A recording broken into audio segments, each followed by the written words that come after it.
Bismillahirrahmanirrahim. Assalamualaikum warahmatullahi wabarakatuh. Selamat petang, apa khabar semua tuan-tuan dan puan muslim muslimat rahimakumullah. Okey, bertemu lagi dalam live santai bersama dengan saya Uwais Qarni. Saya nak mengupas tajuk petang ini berkenaan dengan huruf kha, tuan-tuan dan puan. Dia macam huruf jim tetapi dia ada titik di atas. Dia macam huruf jim, dia macam huruf ha, tapi titik dia satu di atas, tuan-tuan dan puan, di atas. So itu nama dia huruf kha.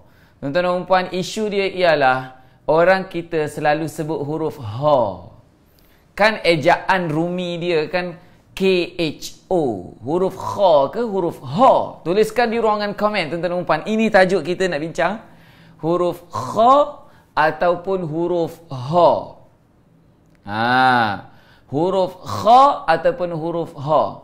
Okey, tuan-tuan dan puan, selalunya orang sebut gerak khas. Macam mana eja gerak khas? KHAS ke HAS? Tuan-tuan dan puan, yang ni saya yang saya sebut dalam Daily Quran pagi tadi, gerak khas. Okey, istiharah. Selalu orang kita sebut istiharah. Tuan-tuan dan puan, sebutan ini adalah sebutan yang salah. Okey, tuan-tuan dan puan, saya akan explain kepada anda apa solution dia. Macam mana cara nak buat dia? Okey, siapa nak tahu? Siapa nak tahu, komen di ruangan komen. Ana nak tahu. Masya Allah, tabarakallah. Simple tricks, simple tips sahaja, tuan-tuan dan puan. Saya nak sebelum saya share ni, saya nak minta tolong anda bantu saya share dulu video ini, tuan-tuan dan puan. Okay, please let me know di ruangan komen dari mana anda sedang tonton saya. Clear ataupun sangat clear? Suara saya clear ataupun sangat clear? Okay, visual kita okay ke sangat okay? Dari mana anda sedang tonton saya, bagi tahu. Boleh tag nama keluarga anda di ruangan komen, tuan-tuan dan puan. Okey, baik. Tuan-tuan dan puan, huruf kha ini dia punya makhraj dia. Okey, mula-mula sekali dia sebenarnya untuk setiap huruf kita kena tahu dua perkara. Tuan-tuan dan puan, untuk kita nak sebut dua huruf, untuk kita nak sebut satu-satu huruf, kita perlu tahu dua perkara. Berapa perkara? Dua. Okey, yang pertama kita perlu tahu makhraj dia. Yang kedua, kita kena tahu sifat dia. Okey, apa benda makhraj? Makhraj adalah bermaksud tempat keluar huruf tu. Okey, tempat keluar huruf. Huruf tu keluar dari mana? Yang kedua, sifat. Sifat ni apa, tuan-tuan dan puan? Sifat ni adalah ciri-ciri huruf tu. Okey, ciri-ciri dia tebal, nipis, berangin, melantun dan sebagainya. Itu adalah ciri-ciri lah. Okey, baik. Sekarang ni jom kita cek dulu makhraj huruf kha, betul ke tak betul? Tujuan kita belajar makhraj ialah untuk mencari ketepatan sebutan huruf. Tujuan kita belajar makhraj apa dia, tuan-tuan dan puan? Untuk mencari ketepatan. Ketepatan sebutan huruf. Tujuan kita belajar sifat ialah untuk mencari kesempurnaan ketepatan sebutan huruf. Dia nak cari kesempurnaan, tuan-tuan dan puan. Okey, muka dah lawa dah. Tapi nak make up lagi. Sebab apa? Muka tu dah tepat dah. Tapi nak make up lagi sebab nak sempurna. Walaupun kita mungkin tak akan sempurna, tapi kita dibolehkan untuk mencuba, berusaha untuk menjadi sempurna. Bahkan bagus kita mencuba, tuan-tuan dan puan. Alright. Okay, sekarang isu dia huruf kha, tuan-tuan dan puan. Huruf kha ini, makhraj dia di mana? Makhraj dia di hujung tekak, tuan-tuan dan puan. Tekak hujung ataupun tekak bahagian atas ni. Tekak kita ni dia, kalau saya punya tekak ni, tuan-tuan dan puan, panjanglah atas ke bawah. Daripada bawah dagu sampai ke permulaan dada ni. Semua tu adalah kerongkong. Tekak-tekak tu kita panggil kerongkong, tuan-tuan dan puan. Okey, so kerongkong ni, tuan-tuan dan puan, kita ambil biji halkum ni. Tuan-tuan dan puan. Okey, siapa ada soalan anda boleh komen terus di ruangan komen. Nanti Ustaz Safwat akan bantu saya untuk bacakan soalan anda untuk saya. Okey. Okey. 320 orang. Okey, terima kasih kepada yang share. Dah tercah 320 orang sedang tonton saya. Okey, dengar ni. Dengar ni, tuan-tuan dan puan. Ini kerongkong kita ni kan panjang. Hak kita nak guna bahagian kerongkong ni, hak bahagian biji halkum ni je. Okey. Biji halkum ni kita cari yang tengah dulu. Tekak tengah tu di mana? Tekak tengah tu hak biji halkum hak kita rasa bahagian hak paling tajam sekali. Okey? Hak paling tajam sekali pada bahagian biji halkum kita. Orang perempuan ada biji halkum tak? Orang perempuan ada biji halkum. Tapi biji halkum dia tak timbul. Tuan-tuan dan perempuan. Orang lelaki selalunya biji halkum dia timbul. Adam's apple tu. Adam's apple ke apa nama dia? Adam's apple kan? Biji halkum. Okey? Orang perempuan ada tapi dia tak timbul. Kalau anda raba-raba dengan jari anda akan rasa dia punya tajam dia tu rasa. Bukan tajam lah, kita panggil bonggol. Bonggol. Bonggol hak paling tinggi tu, dengar sini. Bonggol hak paling tinggi tu adalah tengah halkum. Kita dapatkan dia punya range halkum tu dulu, tuan-tuan dan puan. Okey, cuba rasa dengan jari anda. Cuba rasa dengan jari anda. Part halkum hak paling tinggi tu, bonggol hak paling tinggi tu adalah tengah. Kemudian, anda tolak kulit halkum tu, kulit leher ni, tolak ke atas. Orang Kelantan kata leceh. Leceh kulit. Kulit tu kita tolak ke atas. Okey, anda rasa apa? Cuba komen di ruangan komen, tuan-tuan dan puan. Anda rasa apa yang anda rasa di jari anda? Bila anda tolak kulit halkum ke atas, so anda rasa keadaan halkum anda yang macam mana? Mula-mula rasa hak paling tajam. Bila kita tolak kulit halkum ke atas tu, anda rasa apa? Cuba komen sikit di ruang komen, saya nak tahu. Kod-kod bentuk halkum anda macam lain ke? Macam mana? Okey, cuba komen sikit. Komen cepat sikit di ruang komen, tuan-tuan dan puan. Saya nak tahu feedback. Apa yang anda rasa? Sebab kita nak cari makhraj huruf kha ni. Kita nak cari makhraj huruf kha. Kalau anda tak jumpa cari, nanti sebutan huruf kha tak tepat. Bila tak tepat, mulalah dia tersalah pergi huruf lain. Al-Jamalul Lain ada lekuk, Ustaz. Ada lekuk. Yes, tuan-tuan dan puan. Bila kita tolak ke atas, ada lekuk. Tuan-tuan dan puan, siapa hak ada rasa lekuk tu, maknanya halkum dia halkum sebenar lah. Timbul dan licin bila tolak. Nur Shah Chan. Okey, timbul dan licin. Kalau timbul, itu bermakna bukan halkum. Timbul dan licin. Timbul dan licin. Tak tepat. Kalau timbul dan licin.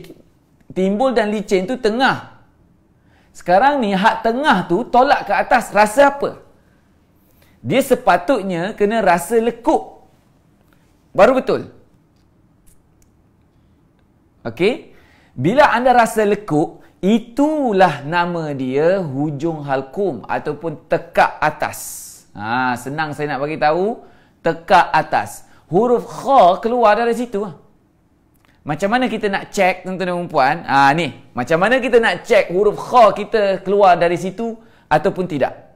Yang ni kita akan belajar 6 step untuk nak detect sebutan huruf kita tepat ataupun tidak. Ada 6 step, tuan-tuan dan puan. Ni kita akan belajar dalam kelas MSI nanti 6 step ni. Apa benda 6 step ni, tuan-tuan dan puan? 6 step ini adalah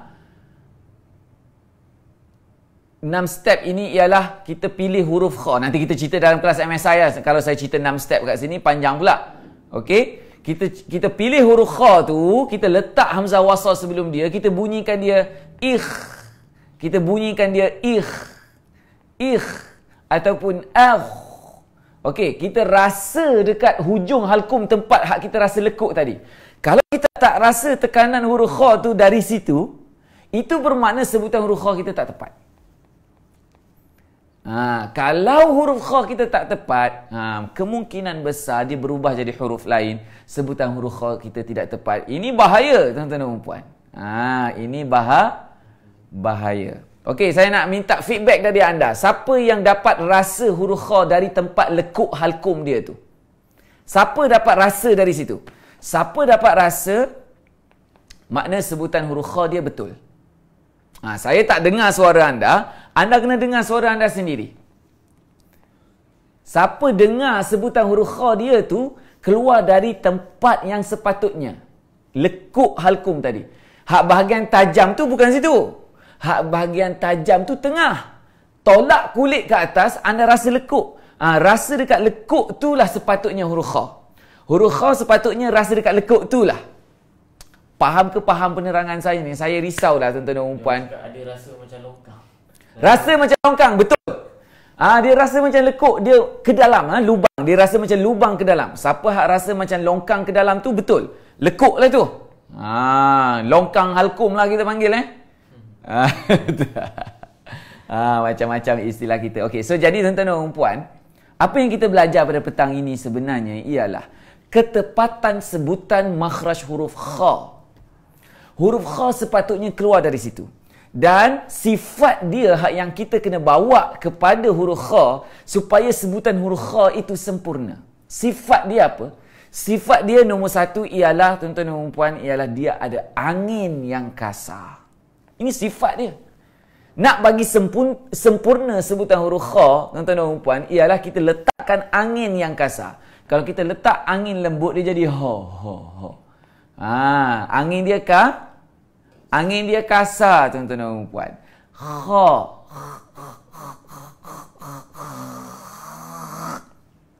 Gitu. Kha. Dan sifat huruf kha yang lain adalah tebal. Macam mana kita nak dapatkan ketebalan sifat huruf kha ni, nak angkat pangkal lidah ke, keliling lidah ke, nanti kita akan belajar dalam kelas MSI nanti, tuan-tuan dan puan. Saya nak jemput anda untuk mahir makhraj dengan sifat huruf ni. Duduk di tapak tangan kanan dengan tapak tangan kiri. Makhraj huruf duduk di tapak tangan kiri. Kita tak perlu rujuk buku lagi. Tak perlu pening-pening lagi, tuan-tuan dan puan. Dia akan jadi mudahlah bila duduk kat tapak tangan, tuan-tuan dan puan. Okey, siapa nak belajar, tuan-tuan dan puan? Siapa nak belajar? Angkat tangan. Say Ana. Tuliskan di ruangan komen. Siapa nak belajar? Tuliskan Ana nak belajar MSI. Tuliskan di ruangan komen, tuan-tuan dan puan. MSI ni adalah kelas seminar tertutup saya pada 13 November nanti. Okey, 1 hari program dia. Siapa yang register seat diamond, dia dapat 1 hari setengah. Okey, kalau gold ticket, seat gold, dia 1 hari. Dia ada 3 jenis seat, silver, gold dengan diamond. Cadangan saya, jangan ambil silver, nanti menyesal. Ambil gold ticket. Pendaftaran dia hari Ahad ni. Kelasnya 13 November. Pendaftarannya ialah 10 hari bulan 10. Pukul 10:10 pagi. Okey, saya nak ajak anda untuk join supaya kita sama-sama mahirkan diri kita makhraj huruf dan sifat huruf duduk di tapak tangan kanan. Duduk di tapak tangan kanan dan kiri. Saya panggil ilmu tapak tangan ni, saya panggil jurus tajwid tapak tangan. Tuliskan di ruangan komen. Jurus tajwid tapak tangan. Berapa ramai rasa best kalau makhraj huruf, sifat huruf tak perlu duduk dalam buku lagi. Duduk di tapak tangan kanan dia. Berapa ramai rasa best? Tuliskan di ruangan komen. Ana rasa best belajar jurus tajwid tapak tangan nanti. Dia tak boleh lah nak belajar jurus tapak tangan tu dalam masa 10 minit. Dia kena spend 1 hari lah, tuan-tuan dan puan. Baru betul belajar. Betul-betul? Alright. Okey, sekiranya anda rasa perkongsian saya ni bermanfaat, bantu saya share video ini. Tag rakan-rakan anda, kawan-kawan anda, family anda yang mungkin mereka perlukan kelas seperti ini. Kelas MSI ni. Ingat lock tarikh ini, pendaftaran kita akan buka pada 10/10 pukul 10:10 pagi. Alright? Macam mana nak daftar? Tunggu 10/10 ni nanti. Boleh? Boleh? Alright. Saya sangat excited dan teruja untuk nak share dengan ilmu jurus tapak tangan, jurus tajwid tapak tangan ini, dan saya harap anak murid saya ataupun bakal anak murid saya pun excited nak belajar. Kita betulkan niat kita nak belajar, tuan-tuan dan puan. Bukan nak mengetes ilmu siapa-siapa, tidak. Saya cadangkan guru Quran tak boleh miss kelas ni, tuan-tuan dan puan. Okey, guru Quran tak boleh miss kelas ni. Sebab apa? Saya risau apa? Anak murid kalau dah belajar kelas ni, nanti anak murid terror makhraj huruf dan sifat huruf. Jangan sampai anak murid lagi terror daripada guru. Bakar sikit. Bakar sikit. Kalau tak terbakar, tak tahulah guru-guru Quran ya. Okey, tuan-tuan muslimin muslimat rahimakumullah. Nama saya Uwais Qarni. Jumpa lagi dalam perkongsian saya live santai yang seterusnya lebih kurang pukul 5:30 petang nanti insya-Allah. Bye-bye. Assalamualaikum.